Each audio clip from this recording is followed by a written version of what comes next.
ñinin kali min ke ko salafiya taabolo salafiyaw ka taasira ko sira juman be ni hadamaden be se ka salafiyaw ka taabolo doona ye ka sabata kan a sira folo yɛrɛ kalan de i be salafu manhaji salafu salih i b'u ka taabolo de kalan u b'a kala de risala ka muqaddima min filɛ a bɛɛ be salafiyaw ka taabolo de kan risala ka muqaddima a bɛ salafu ka taabolo de kan u tun t'a kala manhaju salafu de dɔɔnin tun tɛ jamana kɔnɔ hari saudiya filɛ u tɛ maliki majahabi kan dɛ olu bɛ ahmad ibn hanbali ka majahabi de kan mais risala ka muqaddima bɛ salafu taabolo min kan ni a bɛ manhaju min kan saudiya ka karamɔgɔba kelen kelen bɛ risala ka muqaddama la a b'a lakala ka kalandenw la risala ka muqaddama b'o sarahu o b'o lakala ka kalandenw la parce que o bɛ manhaju salafu de kan o tɛ majahabi ko la parce que majahabi naani bɛɛ bɛ salafu taabolo in de kan karamɔgɔ naani bɛɛ a bɛ sunnamɔgɔ ala manhaji salafu salih o bɛɛ bɛ salafu ka taabolo de kan donc salafu ka taabolo a tɛ ɲa a bɛ kala de salafu karamɔgɔw de bolo ahli sunno jama ka karamɔgɔ n'i b'a dɔn a bɛ salafiya dɔn a bɛ manhaji salafu dɔn i bɛ kala o de la ka aqida kitabu manhaji kitabu aqida kitabu u b'o de ɲini k'u kala karamɔgɔw la k'i yɛrɛ kala o la fana tɛ o tɛ aqida ladɔnniya i la dɛ Sheikh Salih Fawzan y'o fɔ a ko kitabu durusili na muraja o tɛ aqida dɔnni di mɔgɔ ma dɛ salafu ka manhaju dɔn o t'a di ma dɛ fo i k'a kala karamɔgɔw de la i bɛ salafu karamɔgɔ min dɔn i bɛ kitabu ta ka kala olu de la ni a dɔnnen tɛ ya i tɛ wa mɔgɔ dɔ ya mɔgɔ minnu bɛ tan tɛ u bolo quoi e kala karamɔgɔba minnu tɛmɛna e ɲɛ Sheikhul Islam Ibn Taymiyyah ka kitabu lajɛ al-aqidatu al-wasatiyya i b'o kala Sheikhul Islam Ibn Taymiyyah ka kitabu al-aqidatu al-wasatiyya al-aqidatu al-wasatiyya i b'o kala salasatul usul Muhammad ibn Wahhab i b'o kala kasfu subuhati i b'o kala kitabu tawhid Muhammad ibn Wahhab i b'o kala aqidatu tahwi i b'o kala aqidatu tahwi i b'o kala at-tadmuriyya li Sheikhul Islam al-hamawiyya li Sheikhul Islam sharh sunnati li Barbahari i bɛ ninnu na ɲɔgɔnna kala ninnu de ye a kitabu fitinu ye fɔlɔ i bɛ ninnu kala n'i ye ninnu kala karamɔgɔ ɲuman la a karamɔgɔ ɲuman ma sɔrɔ Sheikh Salih Fawzan y'u sarahu ni kitabu minnu filɛ nin ye u bɛɛ sarahu bɛ sunna karamɔgɔbaw bolo ka taa Ibn Usaymin la ka na Bombaji la ka na Sheikh Salih Fawzan la ani sunna karamɔgɔw tɔ nin kitabu sarahulen b'u bolo internet la kasetu a kitabu lamaw bɛ a kasetuw bɛ i b'a kitabu lamaw ɲini ka kasiri n'i bɛ arabu kan mɛn u bɛ a kasite lamaw tɛrɛsarase i b'u lamɛn u nɔfɛ i bɛ se ka aqida dɔn nin cogo de la ewa k'i sabata ka fana fo i ka to ka muraja kɛ ka muraja de kɛ u tun bɛ lahala o de y'a to Fawzan b'a fɔ k'a fɔ salafiya ɲɛ salafu ɲɛ sara ko nɛn tɛ kuma tɛ a ko salafu ka taabolo ni salafiya de u b'u ka manhaji salafu de kalan i bɛ salafu ka taabolo de kalan i ka k'a kan i ka baara kɛ n'a ye a ko mɔgɔ dɔw bɛ se k'a fɔ ko ne ye salafu ye n'a y'a sɔrɔ e ma salafu ka taabolo kalan a dɔnnen t'i bolo e bɛ se ka taa fɛn kɛ salafiya la yɛrɛ min t'a kɔnɔ i bɛ se ka a gɛlɛya i bɛ se ka dantɛmɛ i bɛ se ka tasadudu kɛ i bɛ se ka kulu kɛ n'i t'a dɔn fo i ka kala k'a dɔn de mɔgɔ dɔw fana bɛ ale t'a fɔ yɛrɛ ko ne ye salafu ye mais i b'a sɔrɔ a bɛ salafu ka taabolo kan salafiya in tɛ ko i bɛ kuma dɔrɔn ye salafiya ye i bɛ se k'i danbe ka taa salafu ma an m'o ban ma dɛ mais fo salafu ka taabolo ka kala u ka manhaju ka kala kitabu de kɔnɔ aqida kitabu de kɔnɔ manhaji kitabu de kɔnɔ karamɔgɔ ɲumanw la fana dɛ i b'o kala de ka k'u kan da in tɛ fɔli in tɛ mɔgɔ dɔw bɛ se k'a fɔ su ni tile ne ye salafu ye a tɛ salafu ka taabolo kan mɔgɔ dɔw bɛ se ka sɔrɔ a ma kunnen don a yɛrɛ da t'a fɔ ko a ye salafu ye n'a y'a sɔrɔ a ye salafu ka manhaju kala a b'a kan a bɛ compter ko salafu abe kalande bolo ani ka kitabu nyini ambe mun fo kalande wunya ani mo min ba fi kan mani haju salafu do ni chokode do a kitabu de be kala iba karakara mo da fana wa alaikum salam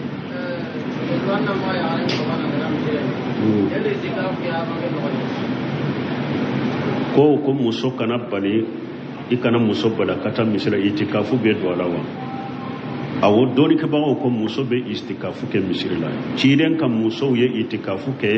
ciiden fatulen ko fe ye itikafu ke ko fe men ko den muso be itikafu ke yoro me ka kolosi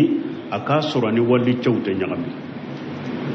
aka soro fana ani walli cete lankolonya aba misiri minna ani walli cewte lankolonya be itikafu ke yoro me abe misiri min kono aka soro ani walli cewte nyagami no ni misiri soro la muso ke aka soro misiri fana ate ko me abe wuli katama foka mobili ude ta misiri kama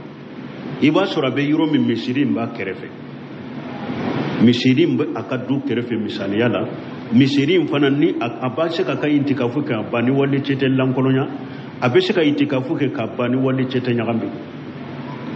donc ni muso ye ni misiri sigu soro hakili sigi baka danaya baka ko fitinate misiri kono la jarabi fenni fitinate misiri kono muso be se ka itikafu ke mais namo danaya soro misiri minna kana itikafu ke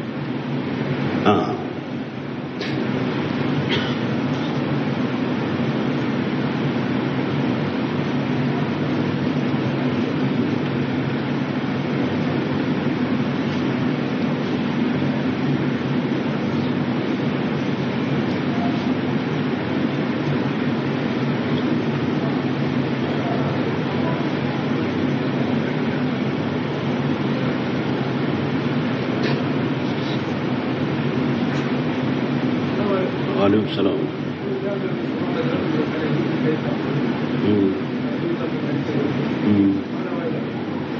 ko ale ba ye dawla nu ye salamu bila farda salli banu ye salamu bila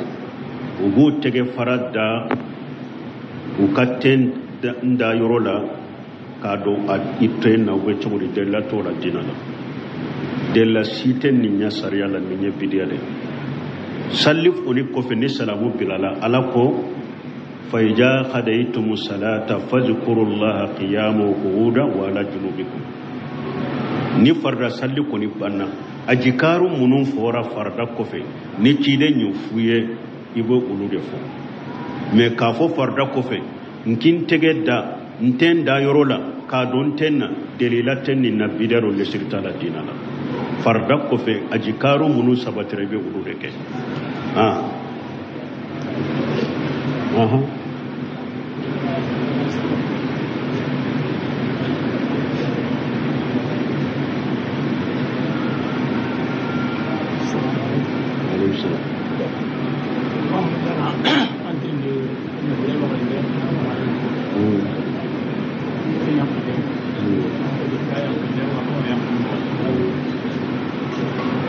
bon ko ale ba fe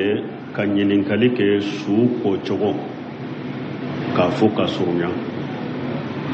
su ko cogoya fula de b'a la a cogoya fɔlɔ ji ka su a ka ji bɔ su ka dɔrɔn farikolo bɛɛ ka ko ka jɛ dɔrɔn a ka su ka farikolo kɔ a ka jɛ dɔrɔn su ko nɔgɔma ye nin don hadamaden yɛrɛ bɛ ko cogo min difference tɛ hadamaden yɛrɛ ni yɛrɛ nɔgɔra i bɛ yɛrɛ ko cogo min difference t'a ni suko ni ɲɔgɔn cɛ ji ka farikolo bɛ sɔrɔ nɔgɔ min bɛ farikolo la k'a ko ka jɛ su kɔra mais n'an ko an ka taa sunnalama ma ani a mustahabulama ni faturu kɛra su n'a b'a fɛ k'a kɔ mɔgɔw ka ɲini fɔlɔ mɔgɔ minnu bɛ se suko la ani mɔgɔ minnu ye danayamaw ye u da sigilen don n'u ye lebu minnu ye su la n'u tɛ se ka fɔ parce que i bɛ hadamaden dɔ sɔrɔ a ka ɲɛnamaya bɛɛ kɔnɔ lebu dɔ tun bɛ farikolo la tun b'a dogo mɔgɔ t'a ye mais ni saya kɛra dɔrɔn minnu bɛ don a kan k'a kɔ o bɛɛ ye a ta sago la sukolaw ka kɛ danayamaw ye munun da sigilen do da minalen do silama su nu yedde fo munun yala nu tetu lakale parce que su do fana be se ka ke akal laba fatuli wakati nyedaw be se ka fi u be se ka yelemani ko doye uluna nyogona ka ulu sutura ni yo yesula ni Allah halacce dugaran ko anyaw fina kir akana to lakali ibe se ko o kera jiya kono membi mimba ni atige alacce la gari toro nin ka korosi folo su ko law ka ke dana ya mawye ka ke mogoye munum be se su ko la kele fulana u hakke min be se ka su ko uka da hakela hakke min be se ka suko dore kana jama chaya suka mogo hakke min ni su hata gelen bala ulu ka suko la uka da ulu la kana jama chaya kunna nu donnan nin chogola su fini munum bala o ba lankolo nya ka bo ka finu bela me minya akal lawrai sutura kada o kana bo kata bara akumbere nyefela ni kofela moshi kanoye sutura kada nunuka nuya allan kolonya ka baka fini bela uka sutura da lawraka naye ni okera mimbe suinko aka gando ategela ube aka fini kolo de meleke ategela ni atege fara ewa kishena jeimante da su farikwa atege kanam maga su kan lawra la de ibe gando i bolo la de ube ibe fini kolo de meleka la ni yo ke abe su kono salo ni nogoyay ki tege bola kono kaka bisi doni ka salo ni nogoyay puru sana ninka bo sobe munun labbelen tundo goli la nu mese ka bo uluna bo donc ni aya kono salo doni abe suin kunkorota doni ka surunya komi naba asiki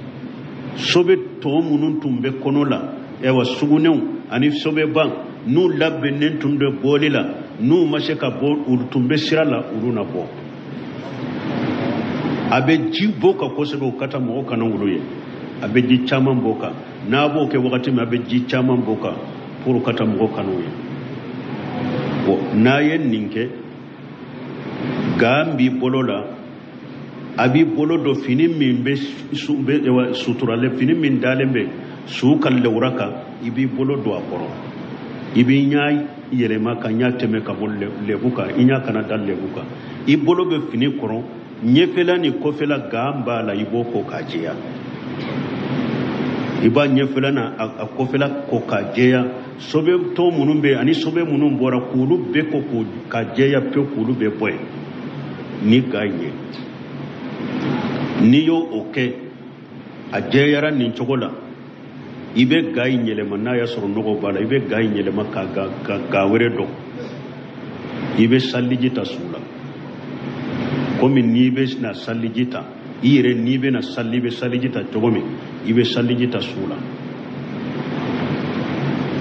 iba damina kine yam fauna ka sallijita la kini se folobe se konyuman se nye kini mbolo folobe ko numan bolo nye ka sallijita la dro sallijita to ikana jido adakono parce que nyana maya debe jido idakono katu men ninte alela teseka jintu jimbe se kata siga kono ka ke sababu e ka fendo la maka kono na kabo ni jin tara kono ikana jido ada kono de ga mimbi bolo ina ibe bolon koni nyige jila ko tereke anyika ibe bolon koni de ke katako ite jido akono nu fana bo chogola ga mimbi bolola iwo ga nyigile ji kono ibo de do nun kono kan nun fana ko ite jido nun fana kono parce que alete se ka finye kabo ite jido nun fana kono donc ni saliji tala nin chogola akun ibo ko sinya saba na ya suru kun sigi bala ibe ewa sabune ke folola chiden ko anka ewa ntomono bulu de kala ntomono bulu tumbe kala wakati mo ya suru sabune de te sisa sabune be hari na mana ni tomono bulu nye ibe sabune ke ka kun ko sinya saba fo ku imbe jeya ni yo ke a farikolo kini yanfa kata kunkolo da fo kana senfara abako a kini yanfa a nyefela na kofela fo kana senfara iboko a numan yanfa fana kata fo kunkolo la fo ewa kana fo ewa numan senfana la senfara la ibo beko kana a nyefela na kofela abako neye ninke koli ni koli folo inyere depuis tinya folo la su je yara pew a wasara ni koli folo ma wasa abake sabai ibe koli folo inke folo ciden ko an kan tomono kala me an ko sabune bo parasita abe ibe sabune inke ko inte minen ko me fari kolo tobe be sabune kala kanka kosobe ka foli kolo ibe sabune ke ka fari kolo yiro be kanka kosobe ka ko kosobe ibe sabune ke wala koli fulana abe sagi ka jisem puluta ka fari kolo kata kunya fana fo sem fara fura aba be ko tune waye sinya fulana sinya sabana abe koli sabana fana ke ala ka fari kolo be ko kata kun fo sem fara fura fari nyefela na ko fela aba be ko tune mo be soroye munum bu deme ka chu yere mayele akona ko fela na nyefela mo soro lembe munu be seki deme ka yere mayele mo abako ni sinya sabat dafara sinya sabanate kafura ano fana beta iba sora ni kafura tara abo fana susu ka kafura inke jila bayina babe suyin ko nayi abe su kasajja ani abeke sababu ka fenya na mauge ka bosula nayen ninke koli saba ajera pew nogo site su ka farkolo la koli saba awasara abe sarabetike ka farkolo joshi puro akaja jonna ani fana akana ni jido kasankela na ba nyigi don ke ba uyayira na ya konni chogola na ya soro su ata fendo ba ke kabo ube annu fendo ba ke kabo ube kofela ube nyefela fendo ba ke kabo abu korumugun parafen ko kerumugun la kado oyoro la pour fen kana boka kasanke no wona aka wonu ni fente bo ala foi ma bola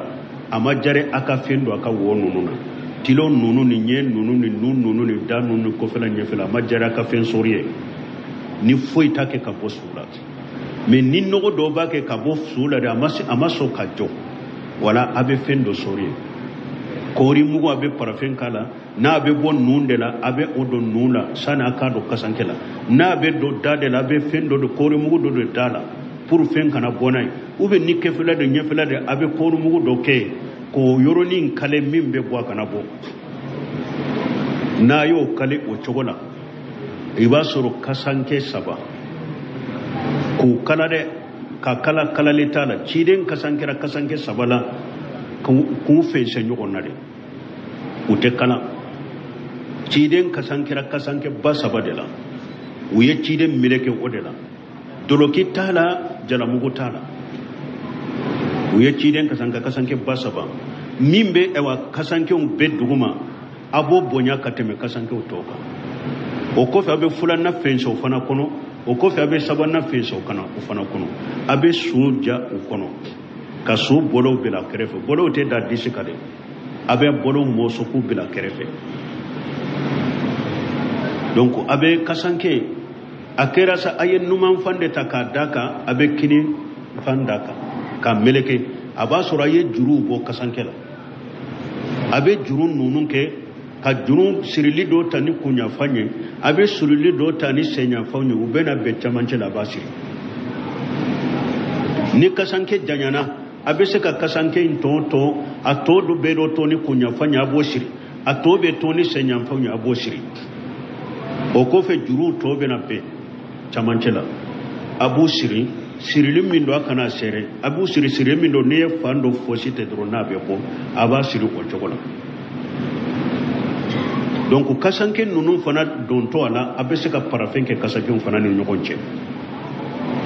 ni kasanke be kera la fana ka meleke a melekele kasanke ula ka siri abe parafenka la tukuni kasanke ula ka farantifenka la ko tunu kasaka dia wala sisa suta femmimbe abada oka ka siri o shube ko ni jogode la ka sunya ambe ala delala kan labanye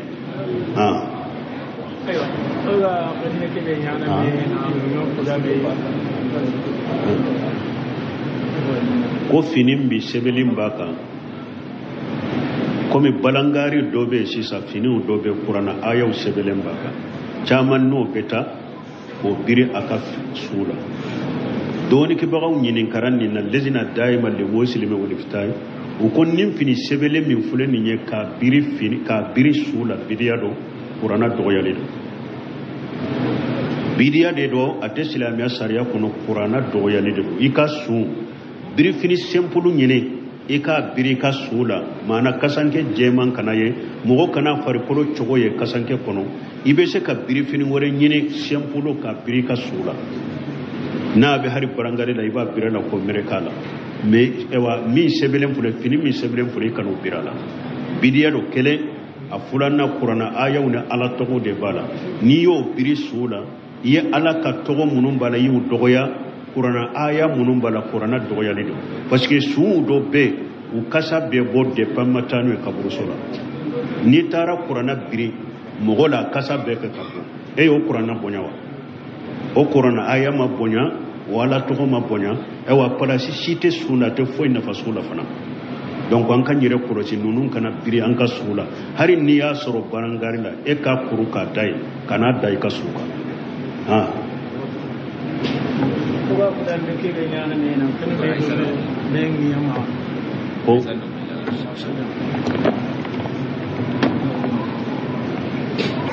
idan sun da gina yana nan ko na men do daga ina kan shawai na su an fara ne na kan ko be fanga min ke mo do be ko fanga ni jakwala abe ka dugu kolon mina ila ka seneke ala ka kademba ya balona yo be chogode ko ciden ko man jala maqida suburi tuwiqahu yawm alqiyamati min sabu aradina ciden ko mo niye mo tonyo suburi nyakele hake ka tonyo ka minala aka dugu kolola ko yomali qiyama do suburun nya kele hakke uba tige fo dugu kolo wolon furanna ka dilo kan na qiyama keneka lana allah man qayyara manara li arad hadisa do la ciden ko alaye mo danga mo minna ye dugu kolo daun fale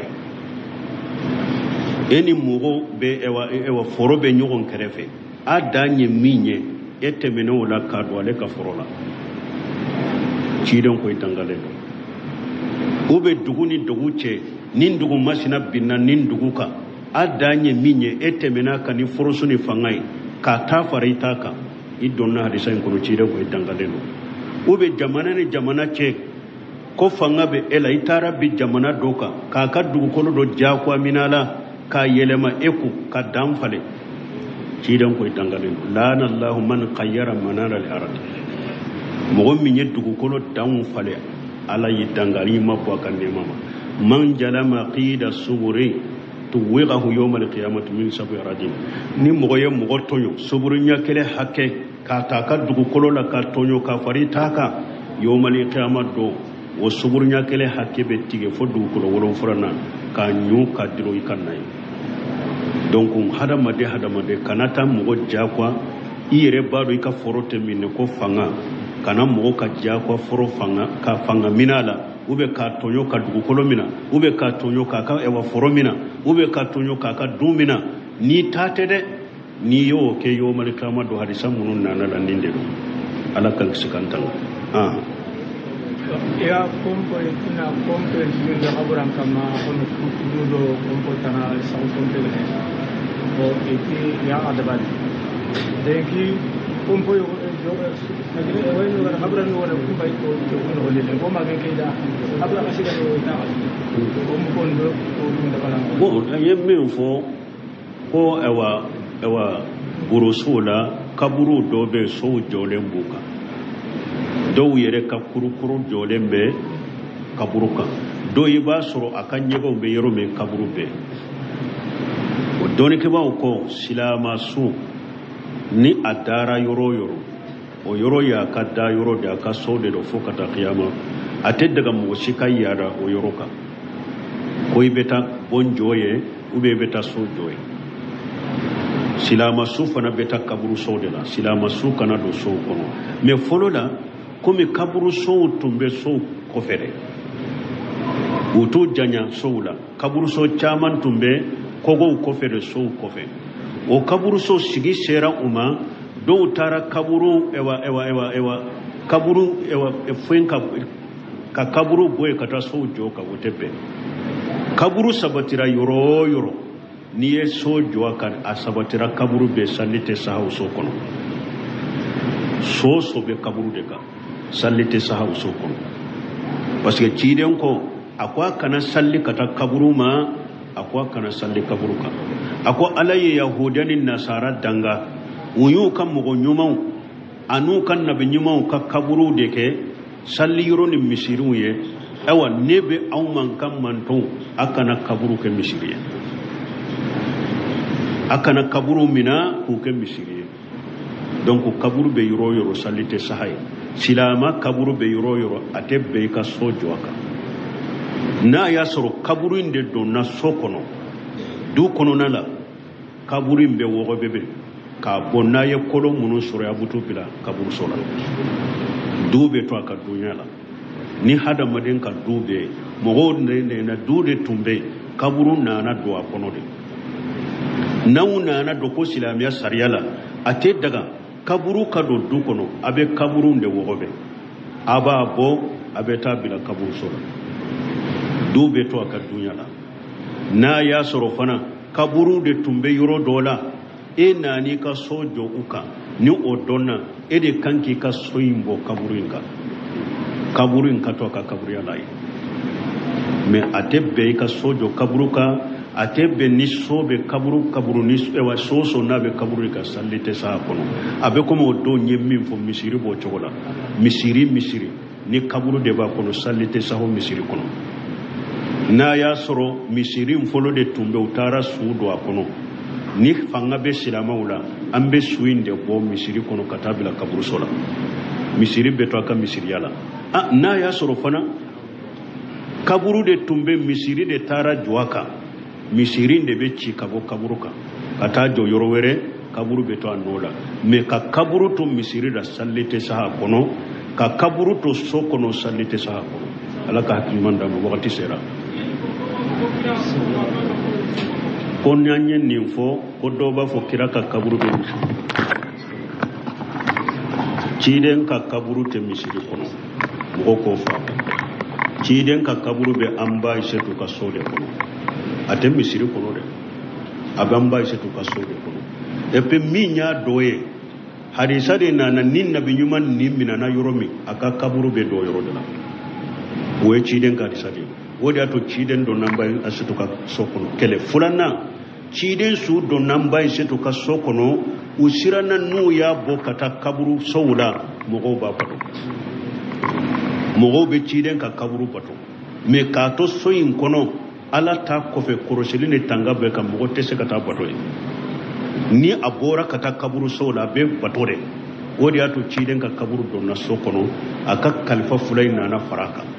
utumbe sodo kono ciden ka kaburu nunu ana ka sheba fula umadu misiri kono sheba nyana umamudu misiri kono sheba sinyana sheba umudo de epi doni ke baga mudo masake doni yudo al walid ibn abdul malik wotilela de ciden ka misiri fo aka yuruwa ka fem faraka dogoyara misiri mfana tese ka yuruwa bara ko fula dola kele imma ciden kan misiri fule yiro ma tese ka yuruwa tugunin ka bogote ka boyan kata abila kene werela imma ciden ka furumuso ka sona do akono nin ko fula de yenyo soro masaken fanala fo ka kelende ke sino misiri tese ka yuruwa doni ke baga munun be fuga haw munun tumbe marina yunyinin ka ciden ka ewa furumuso ka so ka do kaburu konowa misiri kono ba ciden naka sheba fulaka kaburu kado misiri kono ko ay doni ke ba mo maswa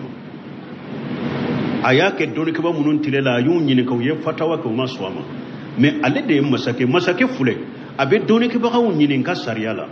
na ye fatawa ke na bese kata bata na bese kata ubese kappa don ke bawo kunna ube fen wore ke don ke bawo magordo dama me afana ya laje misirin te se ka yorwanni nin ko fula dola kelente imma ciden ka misirin na bo anola kata jo kene wore ka imma ciden ka furmuso ka so na do akono kaburu na do akono ale fana la laje nunun fulala nka so do kaburu ka do misiri kono o da kadi ne fana na kateme kombe ciden ka misiri bogote ka boya kata dula yorobere donc afana ye barake ka so nunun do kaburu kono misiri kono kaburu nonun don nan ni cogodela me ona tabe o ye kogo sabade joye al musallasu kogo munu ni katikarete ku ke selege sabai so kogo saba ku ke selege sabai ku do do nyogona pour har ni mo min be jo i kana nyesi kaburuma akana soro nyesi len kana so kaburuma ciden ka kaburu fule ube amba aisheto kam eba sokono o kogo be uye kogo saba min joye musallasu ku ke selege sabai o be misiri ka kogo be wo minu fule ni nyen ciden ka kaburu abo atta man sayra lawni kaburu kanja kogo joli o yoroni kaburu ce donc ciden ka kaburu togo fule nende adonna misiri kono nin togo de la ute misiri kono bemba se tuka so de komo masake do yudo misiri kono ewa ala yu tanga fana kaburu nunu fule misiri kono me salli baga site unye suma o yu dila togo dola salli baga site unye suma ni be salli donc ala ka haklima no nin tese ka ke delela mo bolo ko ebe sojo kaburu ka subhanakallahumma rabbana bihamdika ashhadu an la ilaha illa anta astaghfiruka wa atubu ilayk.